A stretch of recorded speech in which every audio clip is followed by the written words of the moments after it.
Non, on n'a pas besoin de baisser, et on a de l'argent pour l'audiovisuel public, pour les hôpitaux, pour la santé, pour l'école, etc. Il suffit d'arrêter de faire des cadeaux au capital. C'est le capital qui nous coûte trop cher aujourd'hui. Je rappelle que le déficit en France, il est créé par la baisse des recettes. 60 milliards désormais par an. Et ces 60 milliards, la plus grande partie va aux plus riches et même aux ultra-riches. Donc première chose qu'on peut dire, et ce que je vous dis là, et même le fait qu'ils l'admettent eux-mêmes, il n'y a pas très longtemps, j'ai fait une commission d'enquête, Attal arrive, il dit oui, contrairement à ce qu'on dit, ce n'est pas les dépenses publiques qui ont augmenté, c'est parce qu'on a perdu des recettes. Alors ça, c'était un bon début, sauf qu'après, il dit j'ai pensé matin, midi et soir pour résoudre la question, à savoir comment on baisse les recettes. Bon, ça c'est véridique, vous pouvez vérifier. Bon. Mais donc, cette question-là, elle est valable pour tout. Alors, sur l'audiovisuel public, moi je crois qu'il y a 3 raisons de leur attaque. La première, quand même, à court terme, tout de suite, c'est des économies, effectivement. D'accord ? C'est-à-dire exactement l'inverse de ce que dit ce matin Rachida Dati dans Le Parisien. J'ai vu, elle dit c'est pas du tout un problème de budget. Bah si, c'est un problème de budget. Voilà.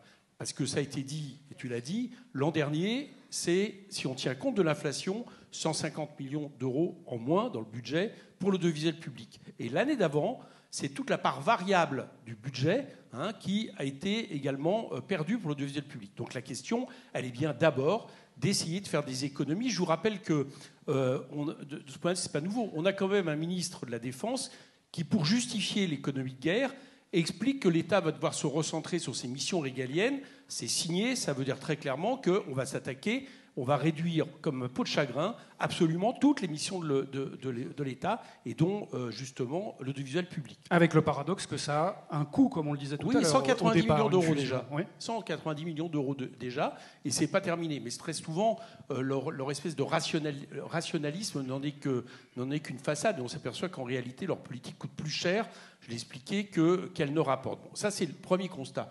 Le deuxième constat, effectivement, c'est derrière ça, en termes de budget, c'est un contrôle de l'État. Bon, qu'est-ce qu'il y a derrière la fin de la redevance ? C'est le fait que désormais, de plus en plus de services sont biberonnés à la TVA. Et la TVA, ce qui est pratique, c'est qu'on peut l'ajuster au bon vouloir des décisions politiques. Donc ça veut dire que très clairement, le budget de l'audiovisuel public dorénavant est assujetti à l'État, avec tous les dangers qu'on peut voir derrière. Et d'ailleurs, la question de la part variable l'an dernier qui a été annulée est déjà un résultat, en réalité, de la suppression de la redevance. Donc c'est la deuxième chose.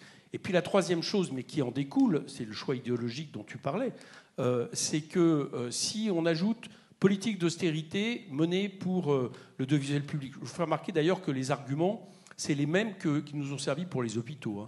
Il faut rationaliser, on va rentabiliser, on va concentrer. On sait ce que ça a donné, plein de fermetures d'hôpitaux de proximité, de maternités, etc. Là, c'est exactement la même chose qu'ils nous proposent avec les suppressions d'emplois. Mais si on voit la baisse des dépenses publiques, si on voit le fait que désormais l'audiovisuel public serait assujetti à la TVA, donc au bon vouloir des décisions politiques, le troisième point, effectivement, qui est très inquiétant, c'est que du temps de l'ORTF, on avait un président de la République qui disait qu'il était trop vieux pour devenir un dictateur. Aujourd'hui, on a un exécutif, un pouvoir, une majorité entre guillemets, heureusement ils ne sont pas majoritaires, qui est en train de s'engager dans une voie de trumpisation accélérée, ici en France. Et donc, on voit bien le danger qu'on pourrait courir si à côté à côté de médias type Bolloré, Saadé, etc., on avait un audiovisuel public concentré et au moyen d'un État qui applique les politiques d'austérité autoritaire, de calomnie de leur opposition, raciste, etc. Donc c'est évidemment quelque chose d'idéologiquement très inquiétant. Mais j'ai une bonne nouvelle quand même. Bon, là-dedans, c'est que tout à l'heure en commission des finances, on leur a écrasé l'article 5. Voilà.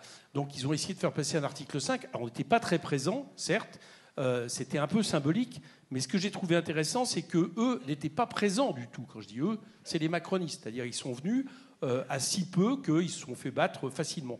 Et moi, je pense qu'en réalité, on peut battre cette proposition de loi, parce qu'ils n'ont... Je vous rappelle que dans la discussion budgétaire que nous avons eue, quand on a pu l'avoir avant de censurer le gouvernement Barnier, en commission des finances, c'est le seul endroit où on a voté sur les dépenses, on a totalement transformé les budgets, notamment le budget de la culture. Donc il y a une majorité disponible, à mon avis, pour battre cette proposition de loi. Bon, faut-il encore, effectivement, le RN pour l'instant s'abstient. Alors ils s'abstiennent parce que pour eux, de toute façon, ça les concerne que moyennement. Donc j'espère qu'ils n'auront pas la logique que tu as donnée, c'est-à-dire l'idée de se dire que tant qu'à faire, autant unifier tout ça, ça sera plus facile à privatiser.